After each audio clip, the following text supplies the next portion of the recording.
Deus. Nós vamos passar o ministério da palavra.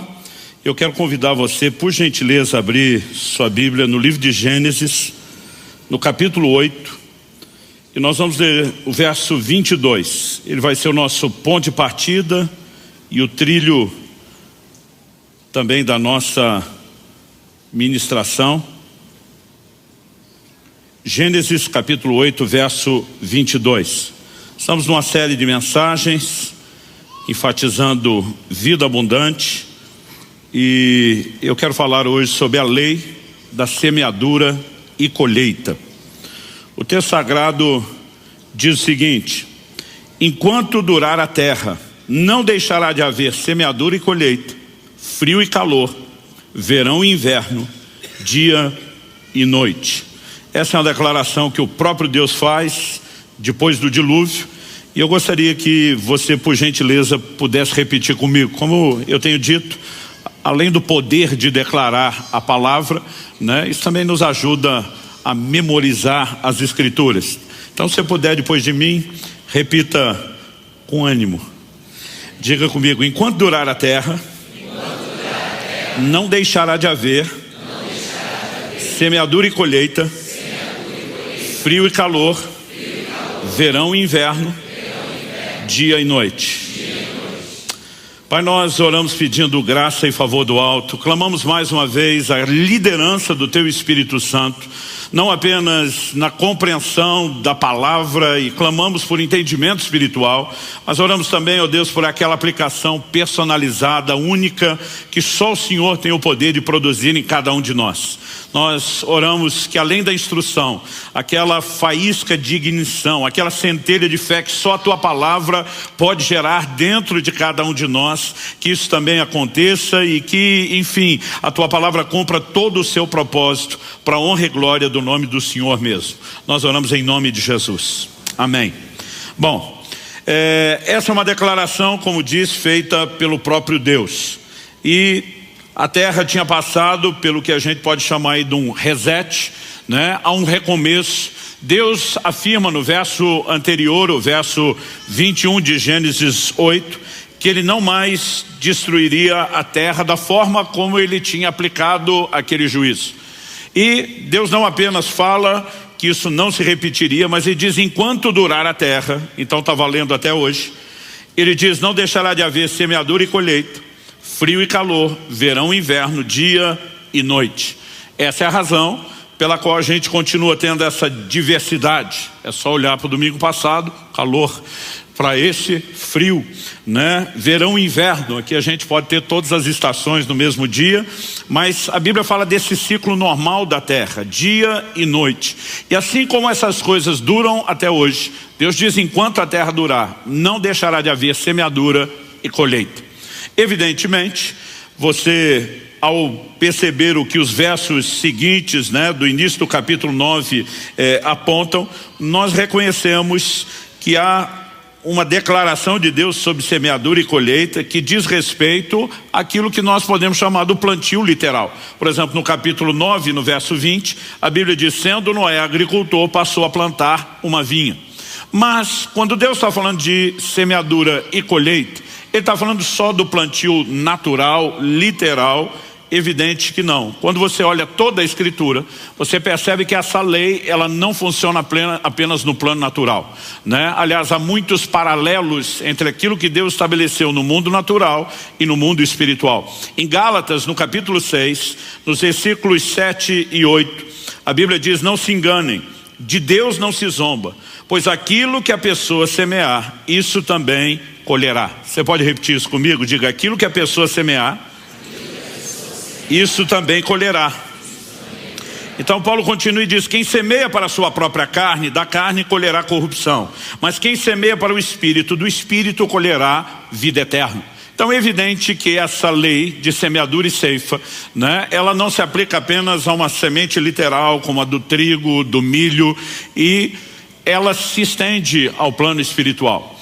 Eu pude entender desde bem cedo, desde a minha adolescência, que essa lei, ela vai reger as nossas vidas. Quer você tenha conhecimento, quer não, é um princípio espiritual. Quer você decida fazer bom uso dele ou não, é uma lei espiritual. E ela não se limita a questões financeiras.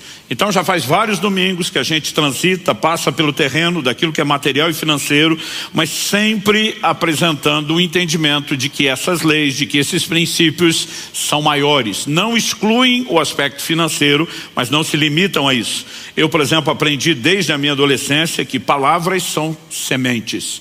E eu sempre digo às pessoas, não fale aquilo que você não gostaria, né, de ver materializado. Esse é assunto para um ensino em outra ocasião, mas a Bíblia também mostra que nossas atitudes também, como veremos ao longo da ministração, funcionam dentro da lei da semeadura e colheita. Então a forma como você trata outros determina a maneira como você será tratado.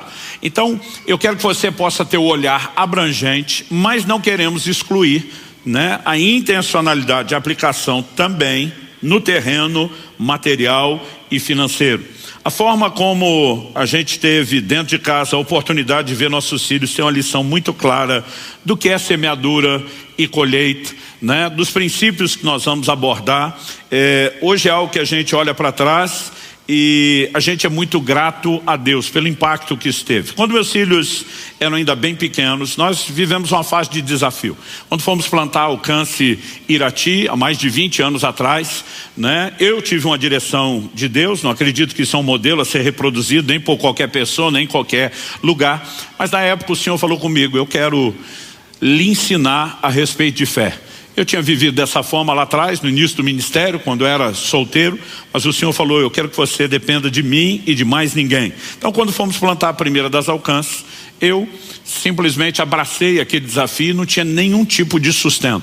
Mas não bastasse isso, levei comigo outras 6 famílias, né, que de alguma forma estávamos todos juntos no projeto e a gente decidiu ter um estilo de vida onde, né, muito parecido com aquilo que você lê no livro de Atos, a gente vivia em comunidade, repartiu o que tinha no início.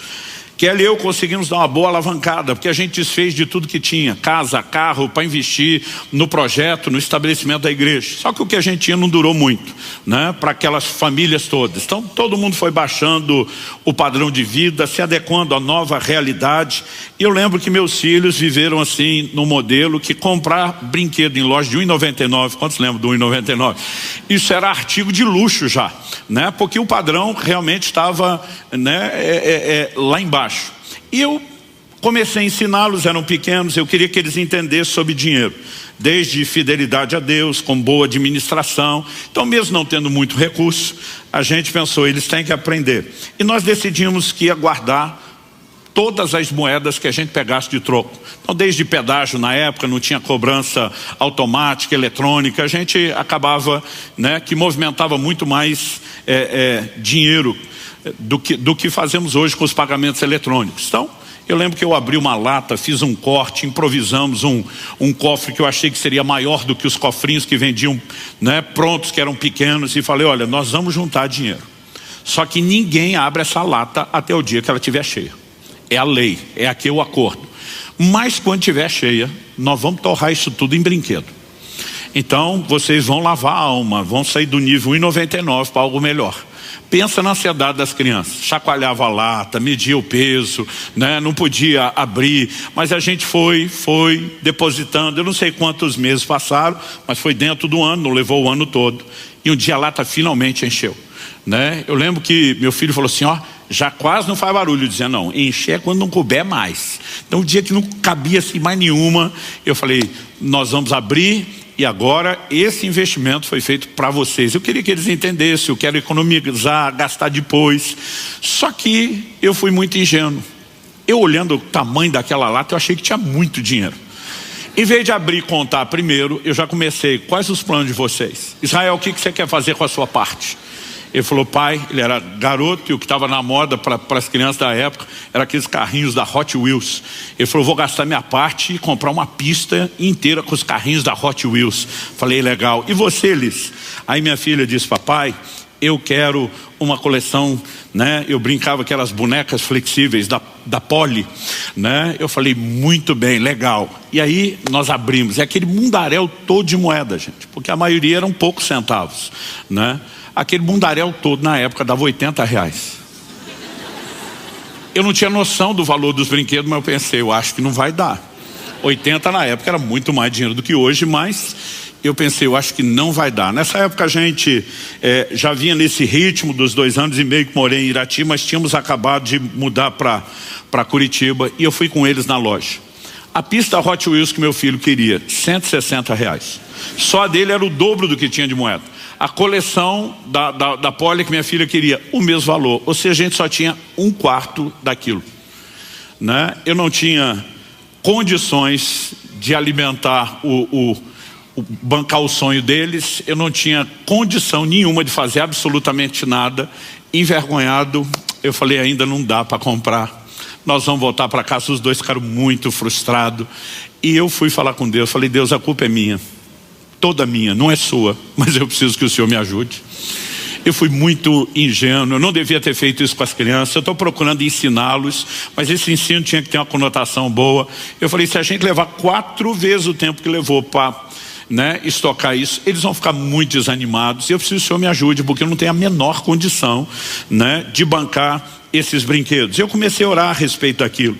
E eu lembro que um dia uma pessoa me procura e falou, olha, senti Deus te dar uma oferta, mas isso é para sua família, não estou dando com nenhuma outra direção. Me deu R$50. Eu ergui a mão para o céu, dei glória a Deus. Eu tinha um compartimento secreto na carteira que era dinheiro para não ver e não gastar com outra coisa.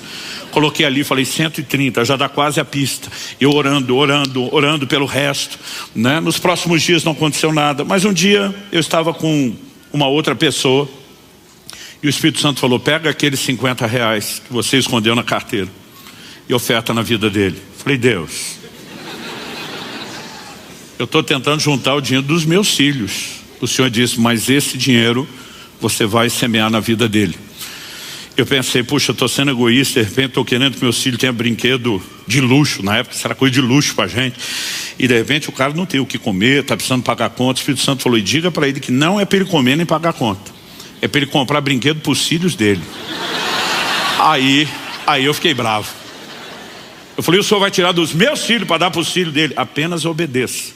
Eu falei, Deus não é justo, apenas obedeça. A Bíblia diz que Deus ama o que dá com alegria. Aquele dia eu dei com indignação, com raiva. Falei, vou obedecer. Falei, vou tentar ficar alegre depois, porque agora eu não consigo.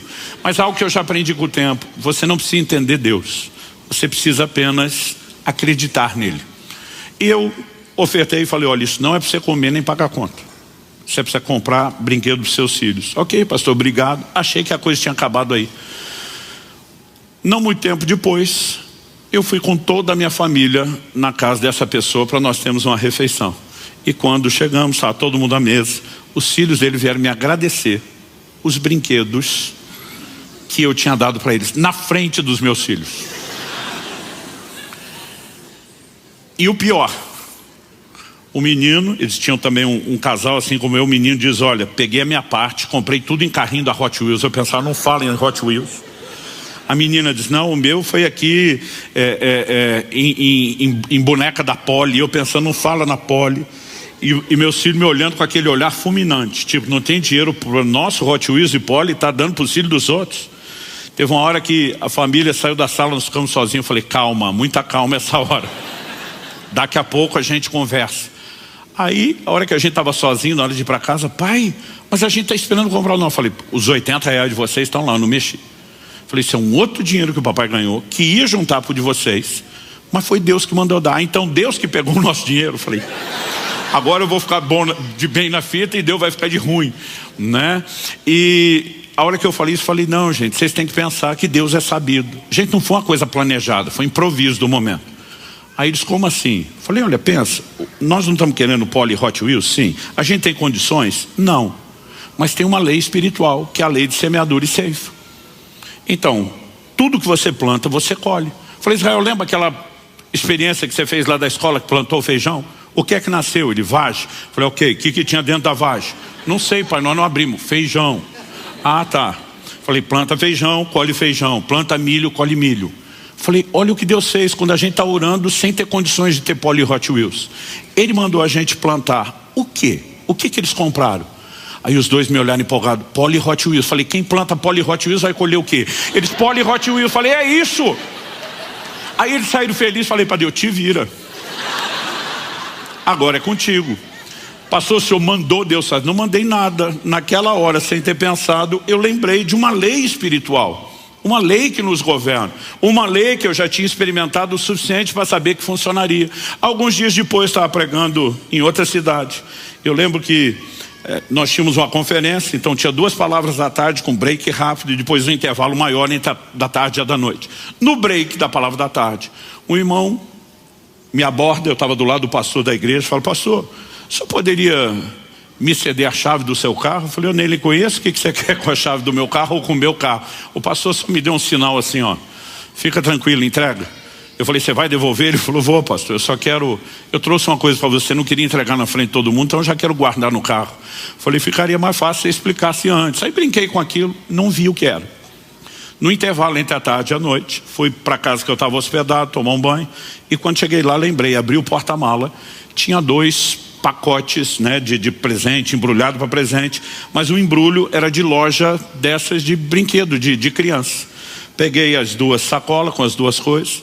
Quando passei na sala, Kelly e as crianças tinham me acompanhado, mas tinham ficado na casa na sessão da tarde. Falei: todo mundo para o quarto, reunião de família.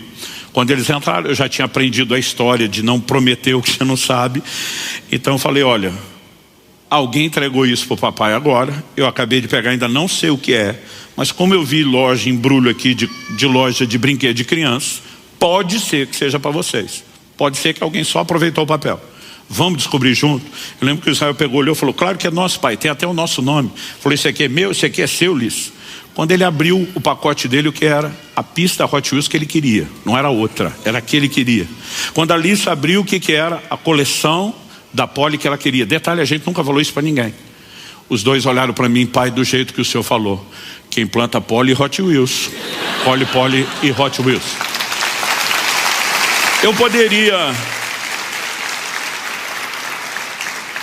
Eu poderia te contar inúmeras histórias e testemunhos de coisas que vivemos ao longo dos anos e que puderam ter um impacto didático, pedagógico incrível na vida dos meus filhos. Mas me deixe destacar princípios. Em primeiro lugar, eu quero destacar o seguinte: nós colhemos aquilo que semeamos. Você pode repetir isso comigo? Diga: colhemos aquilo que semeamos.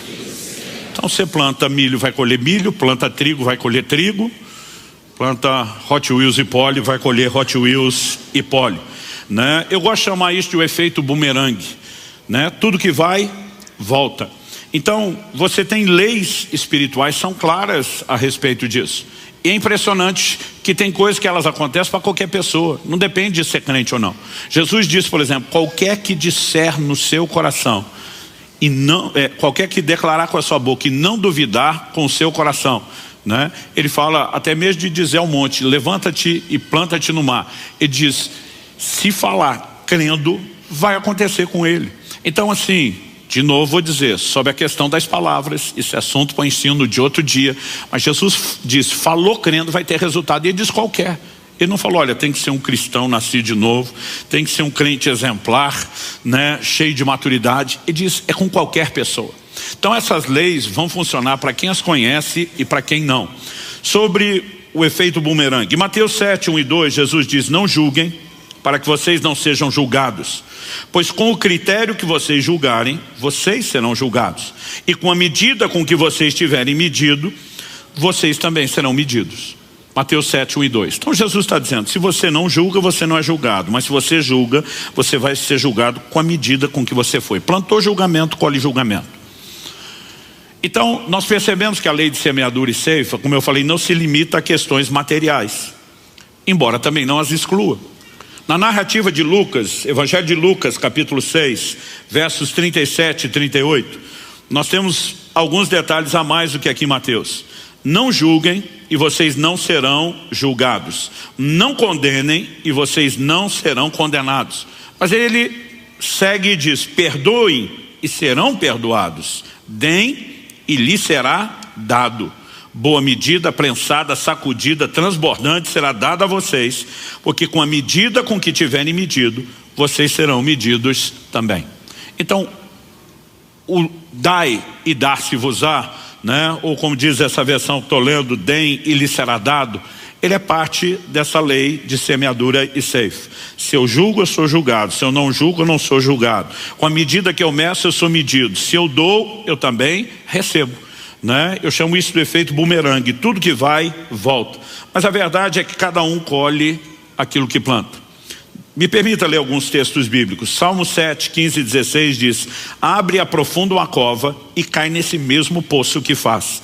A sua maldade recai sobre a cabeça e sobre o próprio crânio desce a sua violência.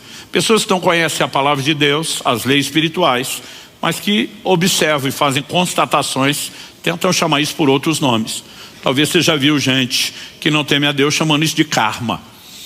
Mas a verdade é que existe uma constatação: tudo que vai, volta. Provérbios capítulo 11, 24 e 25. Uns dão com generosidade e tem cada vez mais, porque quem planta colhe. Só que a Bíblia diz o seguinte: outros retêm mais do que é justo e acabam na pobreza, porque não multiplicam o que tem. Verso 25. A pessoa generosa prosperará e quem dá de beber terá sua sede saciada. As traduções mais antigas diz: quem descedentar será descedentado. Tudo aquilo que você faz pelos outros farão por você. O que você não faz, provavelmente também não farão por você. E o que você faz de ruim voltará para você. Então eu tenho percebido que ao longo de uma vida inteira esse princípio sempre está lá. No início da Alcance, aqui em Curitiba, eu tinha pregado e ensinado um domingo e eu falei: gente, eu nunca fico na estrada sem ser ajudado por ninguém. Pensa num cara que já ficou na estrada. Primeiro porque no início o ministério viajava muito de carro. Eu parei de contar a quilometragem dos carros quando bateu em 1 milhão. Depois eu falei: não vou passar a vida contando isso. Só que na época, além de viajar muito, a gente não tinha condições de carro bom.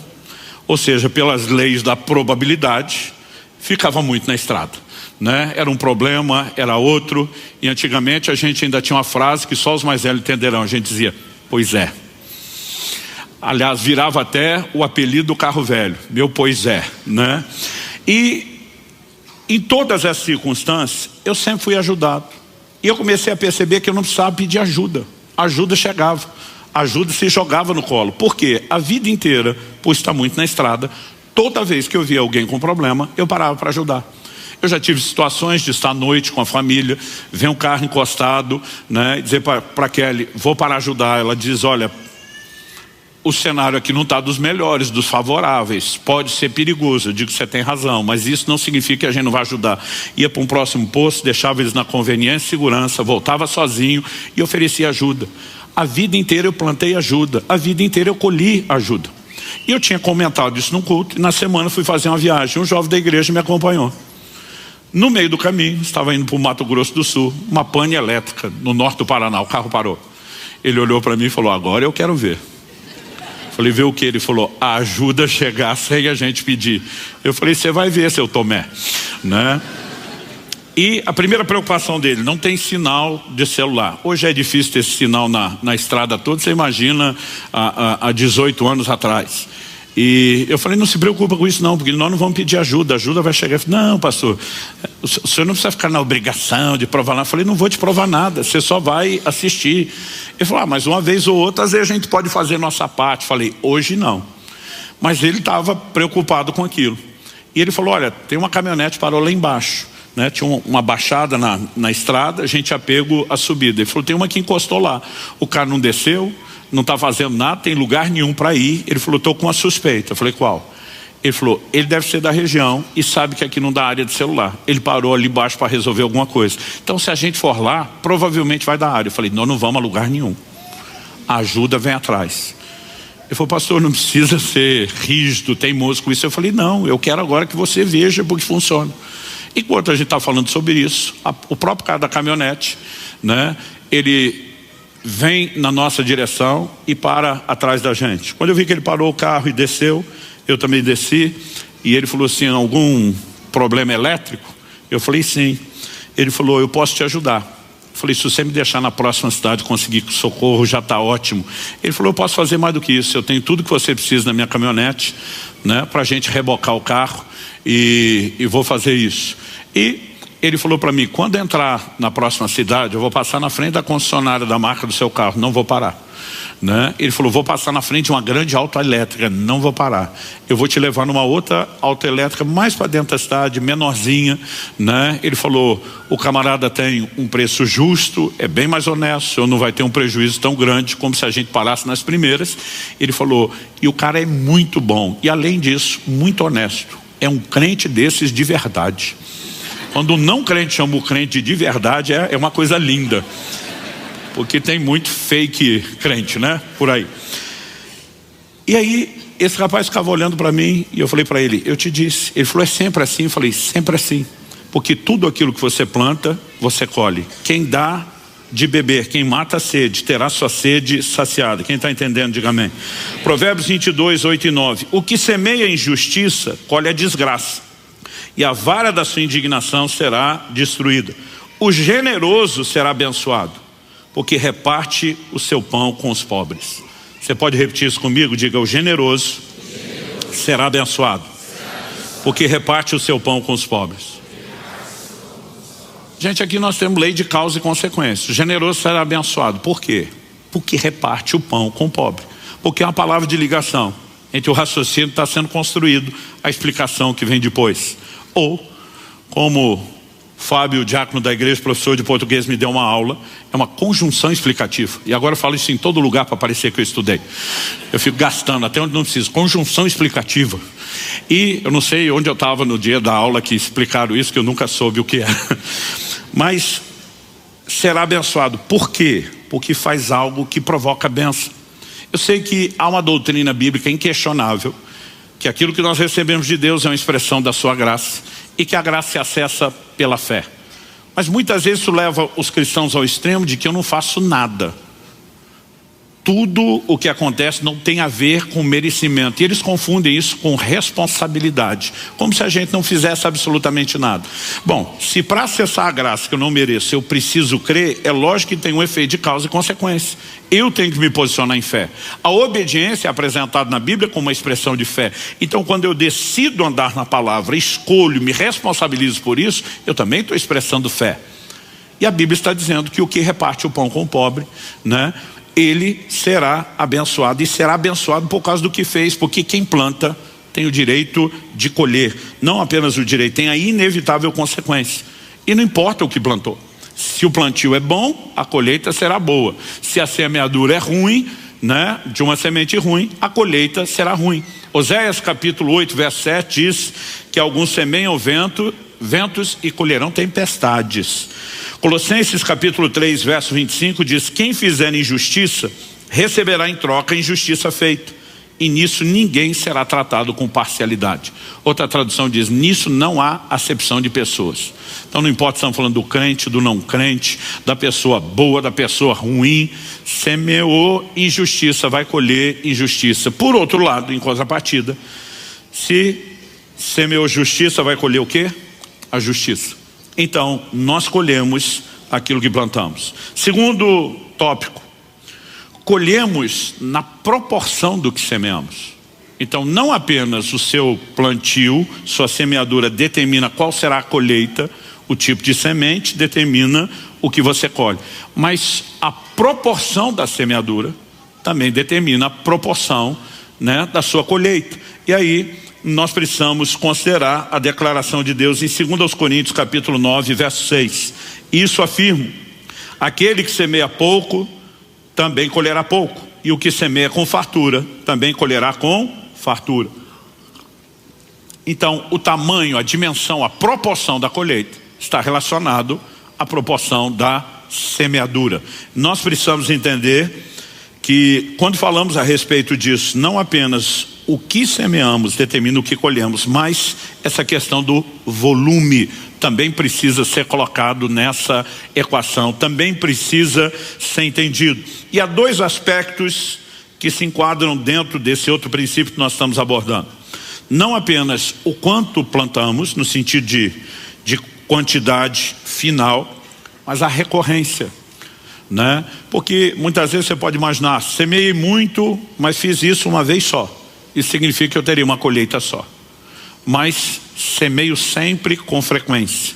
Terei sempre colheitas frequentes. Então, Esse entendimento bíblico deve gerar em mim e você algumas percepções, né? Acredito que Deus não nos informaria de tudo isso, a não ser com uma finalidade.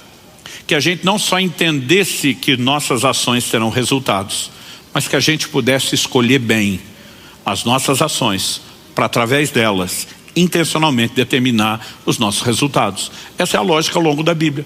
Em Deuteronômio 30, 15, depois no verso 19, Deus vai dizer a mesma coisa: eu ponho diante de vocês a vida e a morte, a bênção e a maldição. E diz: escolhe vida. E diz: se vocês me obedecerem, vida e maldição. Vida e bênção. Se vocês me desobedecerem, morte e maldição. E diz: suas ações terão consequências. Ciente disso, você planeja melhor como vai agir, sabendo o que serão os frutos das suas ações. Quando falamos da lei de semeadura e ceifa, não é diferente. Esse volume de informações não explica todos os mecanismos de como tudo funciona, mas nos dá um mínimo para que a gente possa, e daqui a pouco vou abordar alguns desses princípios, para que a gente possa usar isso com intencionalidade. Dito isso, eu quero passar para o terceiro e último tópico. São alguns princípios da semeadura e ceifa, além do que já abordamos, que colhemos aquilo que semeamos e colhemos a proporção do que semeamos. Algumas questões que eu e você precisamos considerar. A primeira delas, dentro desses elementos agora já mais genéricos que eu quero destacar, é que há um tempo até a colheita. E a gente precisa entender isso. Gálatas 6:9 diz: e não nos cansemos de fazer o bem, porque no tempo certo faremos a colheita, se não desanimarmos. Se você vai lá, falar na semeadura e colheita literal, planta um grão hoje, né, do que quer que seja, amanhã você está colhendo isso? Não. Existe um tempo para a colheita. E a Bíblia está dizendo que mesmo quando fazemos o bem, a gente vai colher no tempo certo. Mas o texto diz: se não desanimarmos. Tem muita gente que interrompe o processo de semeadura, que desiste da colheita, né? E a Bíblia está mostrando que eu e você não podemos animar. Eclesiastes capítulo 11, verso 1 e 2 diz: lance o seu pão sobre as águas, porque depois de muitos dias você o achará. ênfase, depois de muitos dias, não de uma vez. De vez em quando alguém fala: pastor, o que é lançar o pão na água? Né? Eu pego, em vez de comer, eu jogo na água. Eu falo: olha, não é literal, né? Alguns acreditam que quando você olha para a nação de Israel, você vê que eles incorporaram muito do comportamento dos egípcios, onde eles viveram por mais de 400 anos, né? A prática de embalsamar os seus mortos era uma delas. Mas, por exemplo, muitos falam a respeito do delta, né, lá do Nilo, aquela região bem frutífera do Egito, que uma das formas que eles tinham de semear o trigo não era apenas arando a terra e saindo plantar.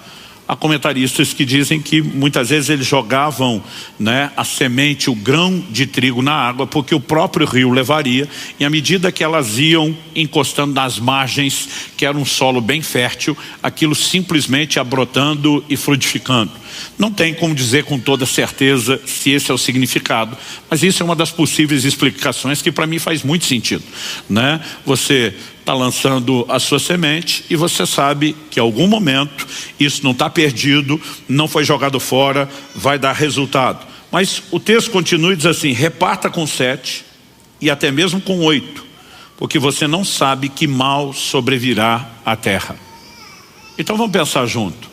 Quando falamos sobre gestão material e financeira, há uma sabedoria bíblica na administração. Essa sabedoria significa que a gente deve sempre ter uma mentalidade de provisionamento.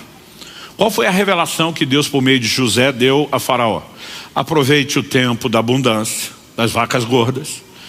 Guarde recursos para o tempo da escassez, das vacas magras, né? Infelizmente tem gente que passa uma vida inteira gastando o que ganha. Mesmo na época das vacas gordas, gasta tudo. E não trabalha com provisionamento. Quando chega momento de dificuldade, ele está em desespero. E o curioso é que as pessoas sempre falam assim: surgiu um imprevisto. Eu falo: olha, o imprevisto tem esse nome porque você não podia prever o que ia acontecer. Mas uma coisa é previsível: haverão imprevistos. Então, mesmo que você não preveja quais são, você pode prever que eles vão acontecer. E para isso a gente se organiza. A gente trabalha com provisionamento, com reserva. Então, é sábio administrar sua vida com essa perspectiva. Mas Deus está dizendo: você não sabe o que vai acontecer no futuro. E é bom você se precaver quanto ao futuro. E uma das formas não é só o dinheiro que você guarda consigo. Tudo aquilo que você repartiu com o maior número de pessoas é um plantio, é uma semeadura. E lá na frente, quando surgirem necessidades, você tem um crédito de colheita. Então, pastor, com qual provisionamento eu trabalho? Eu digo os dois. Eu aprendi com o tempo que eu posso guardar o recurso de forma literal. E eu posso investir no meu futuro, semeando na vida de pessoas, porque a colheita é inevitável. Mas é importante que a gente saiba também que há um tempo. Os resultados não vêm de imediato. Quando meus filhos eram pequenos e começaram a ver esses resultados, eu dizia, olha, tem coisa que você planta, ela nasce rápido.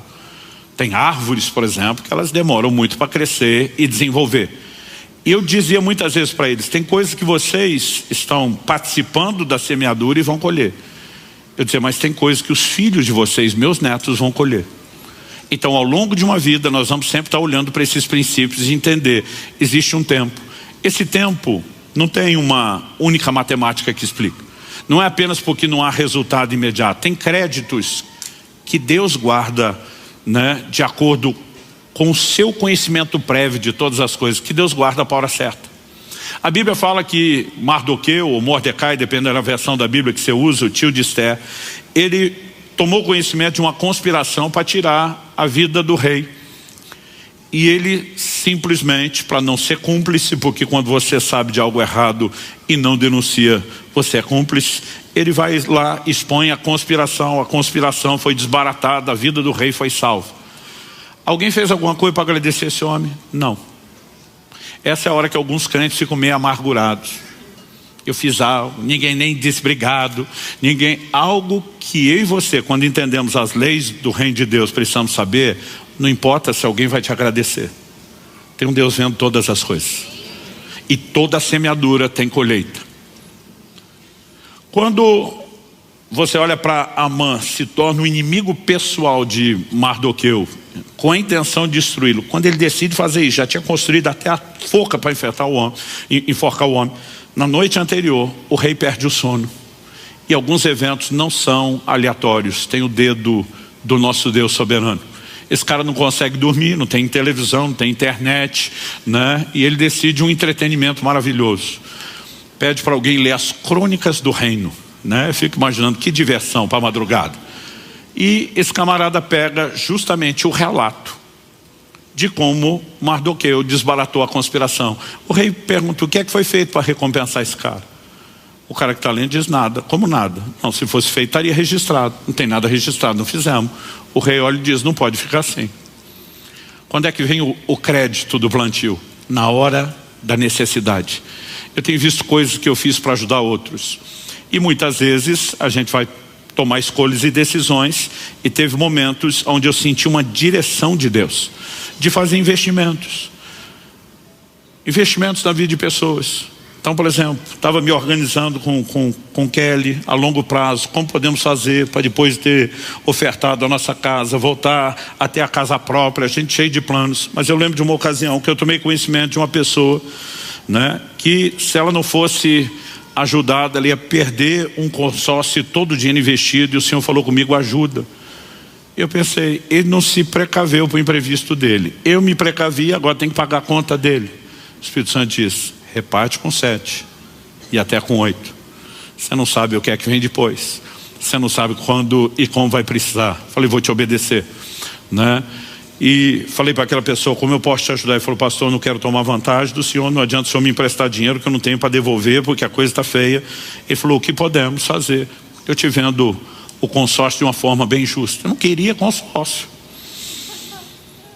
Mas naquele momento entendi que era a forma de ajudar. Fizemos a transação. Isso me aconteceu 2 vezes, com pessoas diferentes, em ocasiões diferentes. Mal sabia eu que na hora certa que eu mais precisasse, aquilo viria. Eu lembro que uma dessas pessoas era muito próxima, de confiança, e ficava no meu pé, pastor, vamos transferir esse negócio. A gente tem que dar exemplo, esse negócio não fica para depois, mesmo que a gente tenha testemunha, que se um de nós faltar, a coisa não para assim, é melhor resolver. E eu fui enrolando ele, até que um dia o Espírito Santo falou comigo, acordei de manhã, ele falou, liga para fulano, faz a transferência do consórcio hoje. Eu pensei, está um dia corrido. Ele diz, faça hoje. Liguei para a pessoa, falei, ó, te vira, eu estou na correria, vou espremer aqui meu horário, você esprema o seu, entramos num acordo, fomos lá. 3 da tarde, fizemos a assinatura, transferimos o consórcio. 3h40 eu fui contemplado. Na hora que eu mais precisava para adquirir a nossa casa, estava lá aquele crédito. Então, a colheita pode não vir depressa, mas a colheita sempre vem. E quando seguimos a direção de um Deus que sabe, tem informações privilegiadas que você não temos, a coisa é bem diferente. As pessoas perguntam, mas pastor, como exatamente funciona? Eu falo, respondo com 2 palavras, não sei. Eu não preciso entender como tudo funciona. No Evangelho de Marcos, no capítulo 4, dos versos 26 a 29, nós lemos, Jesus disse ainda, o reino de Deus é como um homem que lança semente na terra. Ele dorme e acorda de noite e de dia, a semente germina e cresce, sem que ele saiba como. Repita comigo, sem que ele saiba como. Eu não preciso entender de germinação para desfrutar o resultado. Eu só preciso plantar. Então não importa se é um leigo como eu e muitos de vocês no assunto da germinação, ou se estamos falando do engenheiro agrônomo com todas as especializações possíveis em germinação. Eu, sem saber muita coisa, posso plantar e ter o resultado, que é a colheita. Ele sabendo tudo que sabe, se não plantar não vai colher. Porque a colheita não vem do quanto você entende o processo. Vem se você pratica. E tem muito crente que quer ficar entendendo as coisas antes de andar nelas. Se eu e você decidimos andar no que Deus determinou, vai dar resultado com ou sem entendimento. Então, algo que eu tenho compreendido é que eu não preciso entender todo o processo, só praticá-lo. Mas que envolve tempo, envolve. Jesus continua e diz, a terra por si mesma frutifica. Primeiro aparece a planta, depois a espiga, por fim o grão cheio na espiga, e quando o fruto já está maduro, logo manda cortar com a foice, porque chegou a colheita. Então, a Bíblia diz, a terra por si mesma frutifica. A gente não precisa entender o processo. Agora, precisamos lembrar que o processo não é de resultados instantâneos. Eu já tive situações onde eu fiz uma coisa num dia, no dia seguinte a colheita veio. Mas isso não é o padrão. Tem coisas que ao longo dos anos, né, eu tenho colhido. Então tem coisas que eu plantei 30 anos atrás, estou colhendo agora. Tem coisas que eu colhi com menos tempo. Pastor, quem determina o tempo? Não sei. Eu só sei que a gente precisa ser paciente. Outra coisa, devemos semear com intencionalidade. Em Mateus, no capítulo 7, no verso 12, esse é um dos versículos que rege a minha vida, todo o meu comportamento em todas as áreas. Jesus diz, portanto, tudo o que vocês querem que os outros façam a vocês, façam também vocês a eles, porque essa é a lei e os profetas. Tudo o que você quer que te faça, faça aos outros. Lembra do efeito bumerangue que nós falamos? Tudo que vai e volta. Então alguns apenas dizem, eu não vou julgar porque eu não quero ser julgado. Ou seja, ele se abstém de um comportamento ruim porque ele não quer ter uma colheita ruim. Mas a Bíblia não fala só para você não fazer algo ruim porque você não quer que volte. A Bíblia mostra que eu e você podemos intencionalmente fazer coisas boas porque queremos que essas voltem. Então tudo o que querem que os homens vos façam, fazer a eles. Um dia uma pessoa estava comigo e ela falou assim, cara, nesse fim de semana eu já te vi ganhar pelo menos uns 10 presentes diferentes. Eu falei, deve ser bom ser amado. Eu senti uma dor naquele comentário. Falei, por quê? Ele falou, eu raramente ganho presente. Eu falei, antes da gente avaliar a consequência, vamos na causa. Você costuma dar presente? Não, não ganho nada, também não dou. Eu falei, existe uma lei espiritual que é a lei de dar e receber, não é de receber e dar. Eu falei, você vai passar uma vida inteira esperando acontecer para fazer e não vai nem receber, muito menos fazer. Porque esse negócio de depois que eu tiver eu faço, gente, isso é conversa mole. Jesus disse, quem é fiel no pouco será fiel no muito. Quem é fiel no pouco será infiel no muito. O cara não consegue ser generoso quando tem pouco. Vai deixar de ser avarento a hora que tiver muito e tiver gostando daquilo que pegou na mão? Fala sério, né? Então assim, nós precisamos entender essas verdades. Eu olhei para ele e falei, olha, se você permanecer perto de mim, tempo suficiente, você vai ver que a maioria dessas coisas que eu ganhei não vão para aqui. Vão ser redistribuídas, vão ser canalizadas. Agora, quanto mais se semeia, mais se colhe. E é impossível não experimentar essa lei. Mas nós podemos experimentá-la com intencionalidade. Eu lembro quando meus filhos ainda eram pequenos, eu fiz uma mobilização de alguns irmãos da igreja, que eram mais próximos, que eu tinha liberdade para falar isso. E falei, olha, estou sentindo Deus me incomodar em relação a algo.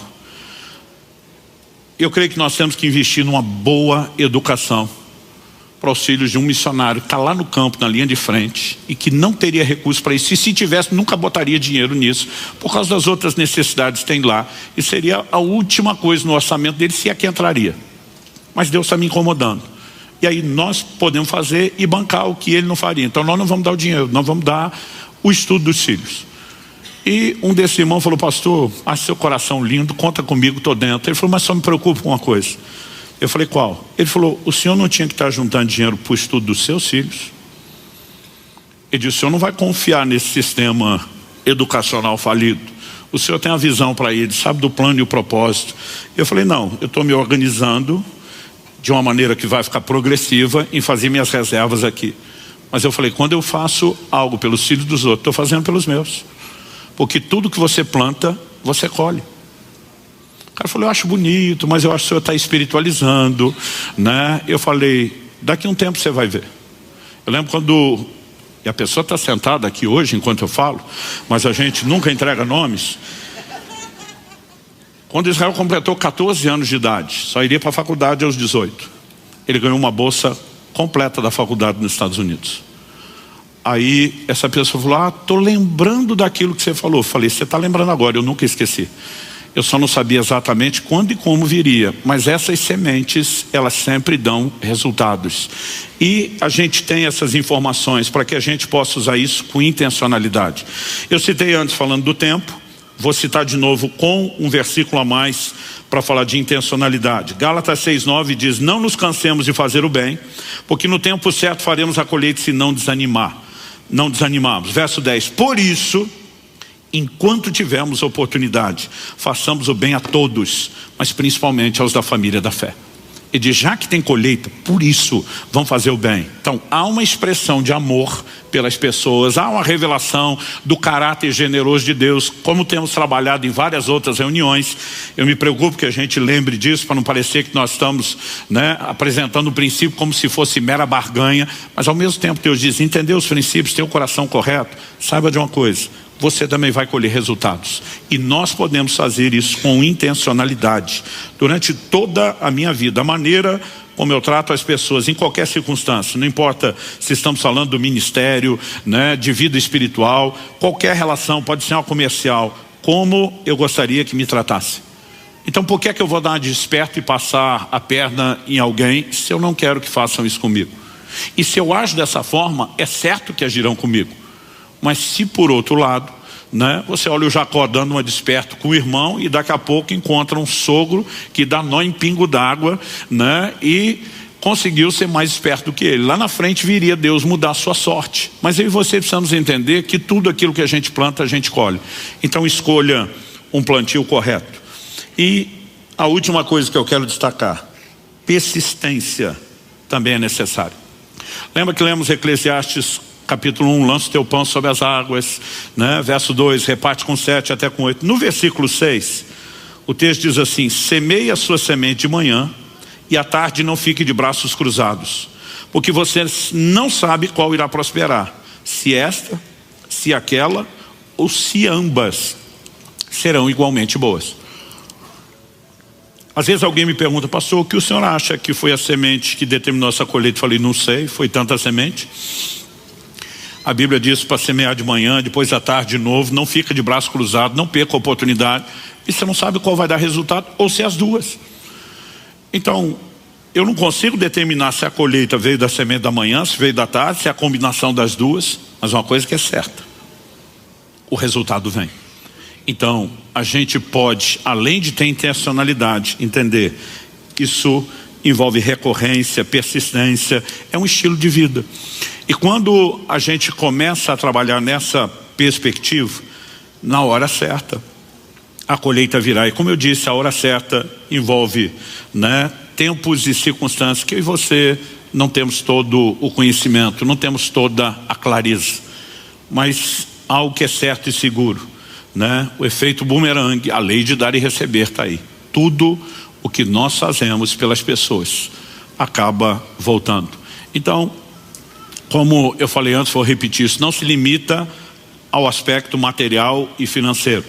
né? Desde aquilo que falamos, desde o nosso comportamento, a maneira como tratamos os outros, mas também todo o comportamento e o trato nessa perspectiva material. Quando a Bíblia diz que o generoso será abençoado porque se compadece do pobre, quando diz reparta com 7, até mesmo com 8, a gente precisa entender que no plano de Deus, ainda que você não seja egoísta e saia do centro, não existe como não colher resultados, porque nós servimos a um Deus que é justo, Ele não é injusto. Então o que você faz, o que você planta, você colhe. É só uma questão de tempo. Quando você escolheu o que plantar, você determinou qual a colheita. Quando você escolheu quanto plantar, você determinou a dimensão da colheita. E no processo, é importante você lembre a necessidade de paciência, a necessidade de persistência, né? E independente de entender ou não entender o processo, que a gente sempre tem essa percepção de que deve haver intencionalidade. Você recebe essa palavra? Amém. Vamos orar. Assentado mesmo, eu gostaria que você pudesse ter um tempo e falar com Deus. Pai, nós te agradecemos pelas leis imutáveis do teu reino, estabelecidas pelo Senhor, e muitas delas, ainda que não plenamente, podemos reconhecer e que nos têm sido reveladas por meio da sua palavra, que é fiel, que é verdadeira, que não falha, que não pode mentir. Pai, nós queremos clamar graça e favor do alto. Não apenas, como já oramos no início e insistimos nisso agora, não apenas para que haja um entendimento espiritual, mas, Pai, nós oramos por aquela liderança personalizada do Teu Espírito Santo. Que o Senhor nos conduza a andar com a clareza de entendimento, com a clareza de percepção dessas verdades, e que no dia a dia o Teu Espírito não apenas nos lembre, mas nos guie no sentido da aplicação. Nós clamamos graça, favor do alto, em nome de Jesus. Amém. Confira esta outra linda pregação, que pode tocar seu coração e inspirar sua fé.